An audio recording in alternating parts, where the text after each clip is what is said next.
मांजर काकू, इतर वेळेस मला गल्ली बोळातून पळून पळून मारणारी तू आज चक्क साबणानी शॅम्पूनी उठण्यानी चोळून मुळून आंघोळ घालतीस. काळ उंदऱ्याशिवाय मला कधी हाक मारली नाही तू. आज तुझं एवढं प्रेम का तू चाललंय ग?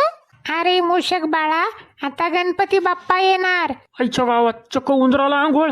तू बाप्पाचं वाहन आहेस ना. आता 10-12 दिवस चिखलात गटारात अजिबात लोळायचं नाही. छान स्वच्छ राहायचं. चोऱ्या माऱ्या करून खायचं नाही. बाप्पा पुढचा मोदकाचा लाडूचा प्रसादच खायचा. आणि आमच्याविषयी बाप्पानी विचारलं तर मांजर मावशी चांगली आहे म्हणूनच सांगायचं. अगं पण तू तर वाघाची मावशी आहेस ना. आता काही दिवस मी तुझी पण मावशी आहे. बया, गणपती बाप्पासाठी वशिला लावी ती. काय तर म्हणे मांजर मावशी. संसद आल्यात तर कशी नाती होते आठवाय लागल्यात.